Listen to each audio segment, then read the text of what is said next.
बूढ़ी औरत पार्क के बेंच पर बैठी थी। दोपहर की धूप उसके झरियों वाले चेहरे को गर्म कर रही थी। वो दुनिया को गुजरते हुए देख रही थी। तेज कदमों का धुंधलापन, गुपशुप करते हुए नौजवान और कितों का पीछा करते हुए गिलहरियों का एक हुजूम। उसके अपने कदम अब सुस्त थे।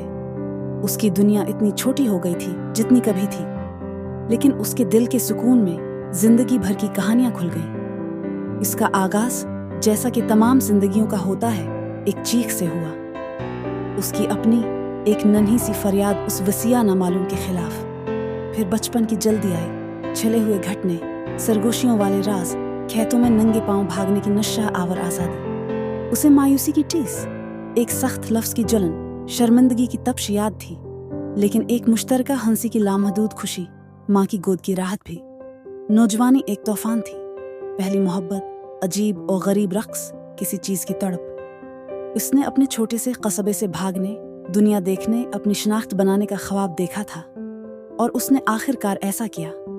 वो शहर चली गई, नौकरी मिली, मोहब्बत हो गई। वो भी एक तूफान था, जज्बे और हंसी से भरा हुआ। उन्होंने एक साथ जिंदगी बनाई, एक छोटा सा अपार्टमेंट, मुश्तरका खाने, शहर के सितारों की चादर के नीचे सरगोशियों वाले ख्वाब। फिर बच्चे आए, तवानाई के 2 छोटे बंडल, जिन्होंने उनकी दुनिया को अलट पलट कर दिया।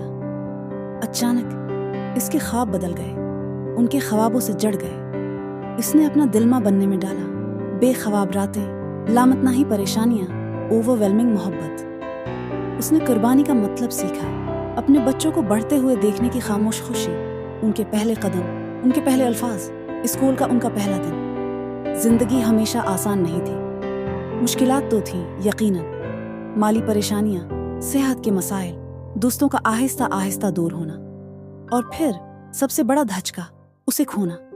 दर्द एक जिस्मानी तकलीफ थी, एक मुसलसल साथी, लेकिन किसी न किसी तरह वो चलती रही, अपने बच्चों के लिए, उनकी मुश्तरका यादों के लिए, इस खामोश ताकत के लिए जो उसने अपने अंदर दरियाफत की। बच्चे बड़े हुए, घर छोड़ गए, अपने खानदान शुरू गए। वो एक दादी बन गई, एक लक़ब जो उसने फख्र से पहना। उसने जिंदगी के चक्कर को जारी होते देखा, नई नस्ल नई तवानाई और उम्मीद लेकर आई। उसने अपनी जिंदगी उनमें झलकती देखी, उसकी खुशियों और गमों की बाज़गिश्त, खानदानी मीरास का तसलसल। अब पार्क के बेंच पर बैठी, उसने सूरज को गुरूब होते देखना शुरू किया। साए लंबे हो गए, हवा ठंडी हो गई। उसका जिस्म थका हुआ था, हवा था, लेकिन उसका दिमाग तेज था। वो एक जिंदगी जी चुकी थी, एक भरपूर जिंदगी, जिसमें हंसी और आंसुओं, कामयाबियों और मायूसियों का हिस्सा था। ये कामिल जिंदगी नहीं थी, लेकिन ये उसकी थी। और जैसे ही सूरज की आखिरी किरणें उसके चेहरे को छुएं, उसके होंठों पर एक हल्की सी मुस्कुराहट फैल गई। उसने प्यार किया, उससे प्यार किया गया, और वो जानती थी कि ये काफी है।